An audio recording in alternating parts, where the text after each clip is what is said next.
Okay, I'm back with Maniac Magee.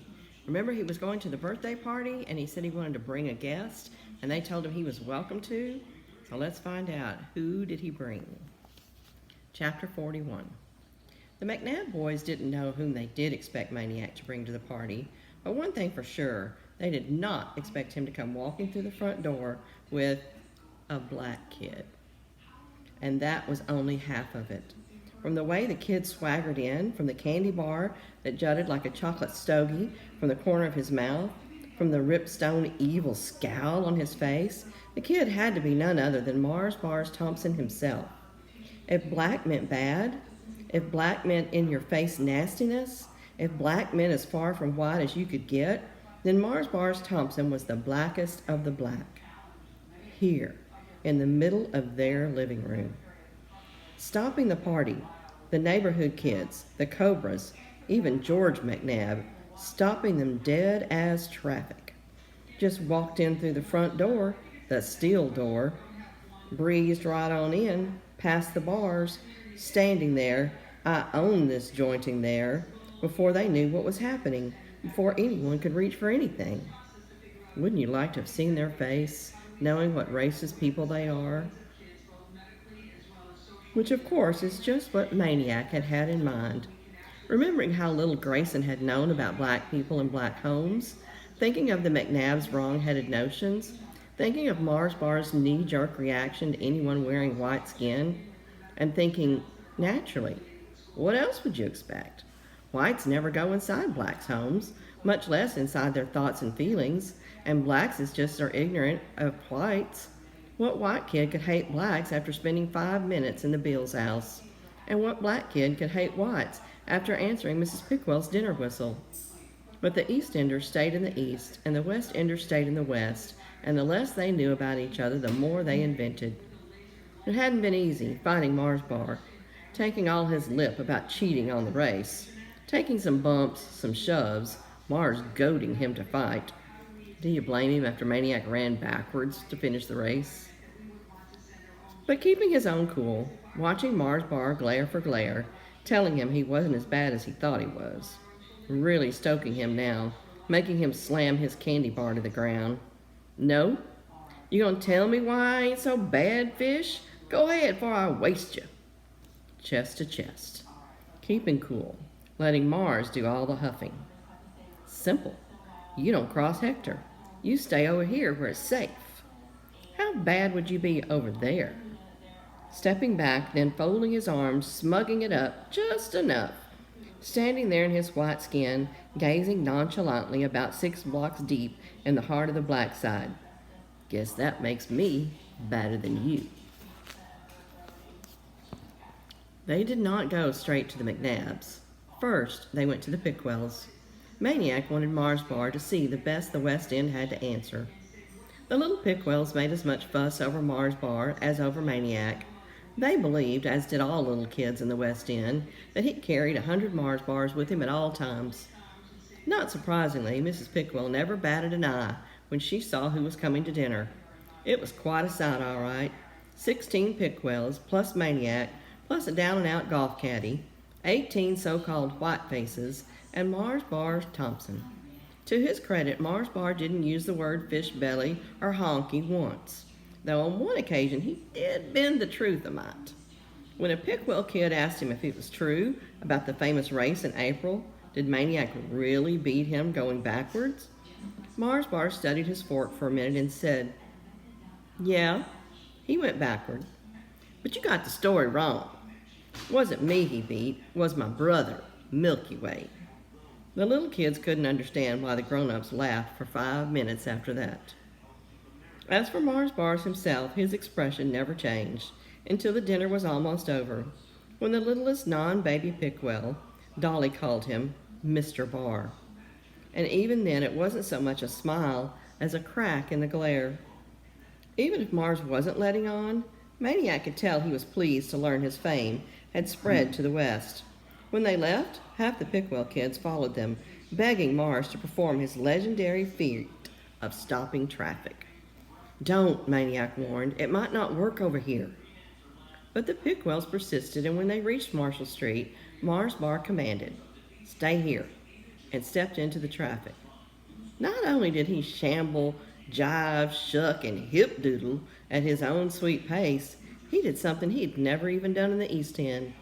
He came to a complete and utter halt halfway across and let nothing but the evil in his eyes take care of the rest. He stood like that for 1 full minute. By the time he finally moved on to the far side, so the legend goes, 23 cars, several bicycles, and a bus were stacked to a dead stop in both directions. Maniac hurried across while the Pickwells stood at the curb, cheering and waving goodbye.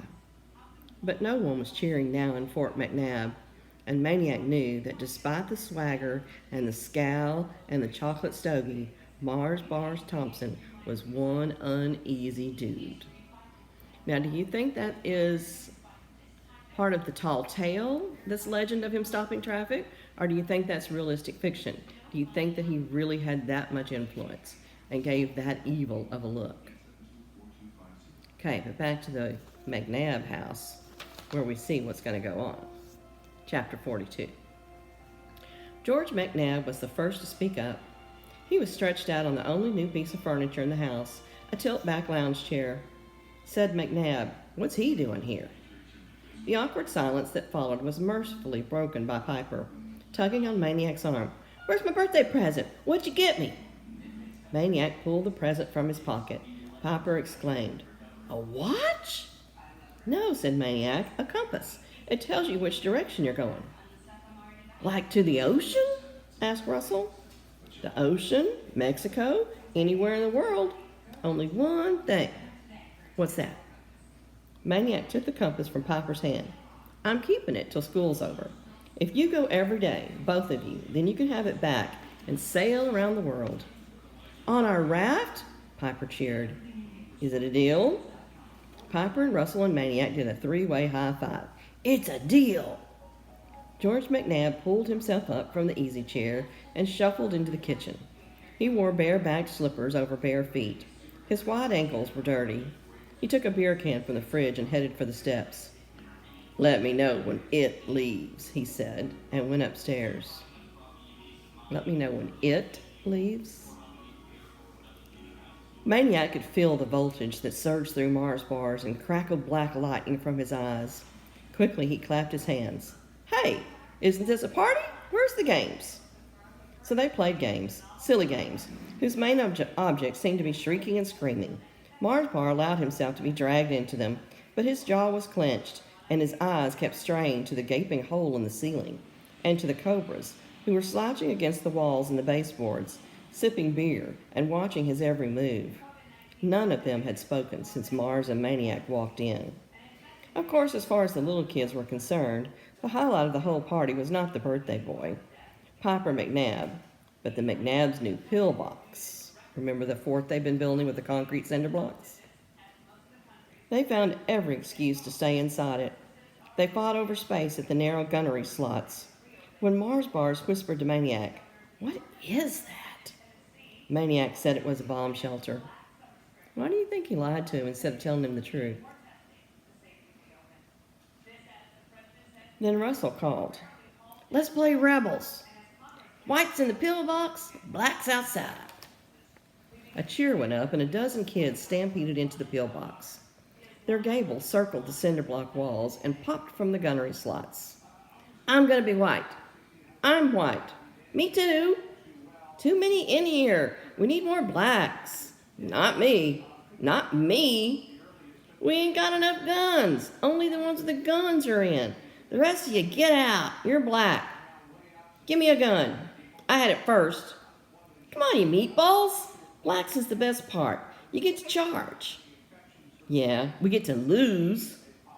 "Look, you can use beer cans for grenades. You can lob grenades. Then you do it." "Well, somebody got to be black, else we ain't playing. I'm counting. Time I hit 10, I want to see 5 of you out of here." 1. Russell counted. No one came out. Not at 9, not at 10. Maniac and Mars Bars stared in silence at the gunnery slots where wide open eyes began to appear, one pair atop another. Now, what do you think that they're all fighting over who gets to be white and nobody wants to be black. And yet the whole time Mars Bars is standing there. Do they realize how insulting that is? Do they care? Are these little boys really not even understand what all this racist stuff means?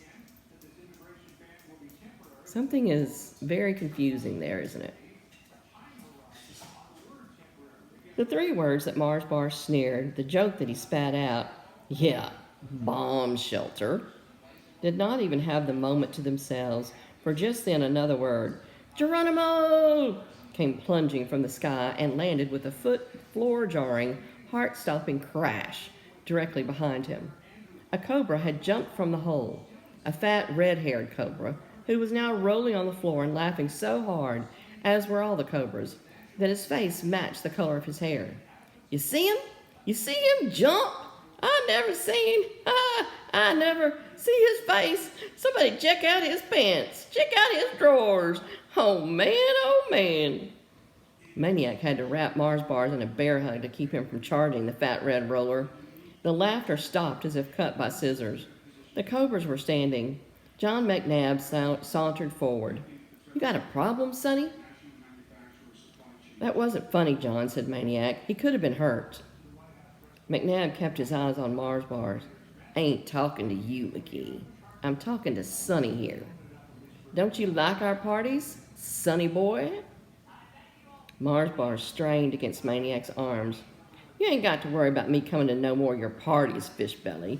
And you ain't got to worry about me invading this piss hole. Ain't nobody coming to a block away. They faint from the smell. McNabb advanced. Maniac shouted, John, you owe me one. I brought the boys back. McNabb took another step, then stayed. The cobra stayed, and Maniac, clamping the struggling Mars Bars for dear life, hugged him, lugged him down a gauntlet of seething eyes to the door and the street. Mars Bars wrenched free and stomped on ahead. Maniac followed. It was almost dark. High above, the streetlights were buzzing on, one by one. After several blocks, Mars Bars wheeled. You suckered me. You softened me up with them pit peoples, then bring me here. What'd you think? I was going to cry? Okay, I come over. I did it. It's done. And don't you be coming around no more. You hear me, fish? 'Cause you ain't only seen me half bad yet. He turned and headed due east. Maniac walked another way. It was a good question. What had he thought? What had he expected, a miracle? Well, come to think of it, maybe one had happened. While he was looking for one miracle, maybe another had snuck up on him. It happened as he was clamping and lugging Mars Bars down the gauntlet of cobras, trying to keep him alive.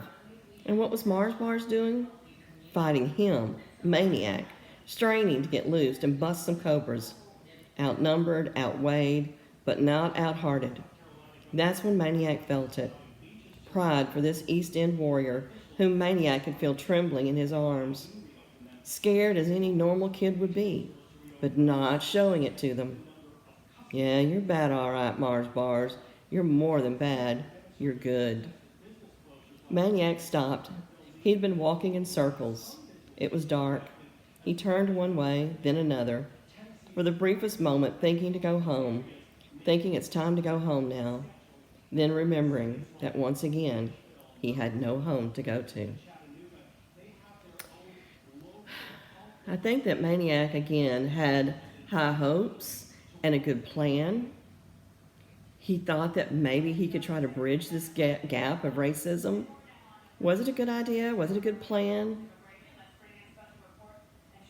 Do you think he accomplished anything, or did he hurt things? Did he make it worse? Did he make it better? Or is it just going to be the same? And now, where do you think he's going to go? Once again, Maniac doesn't have a home. Till next time, bye.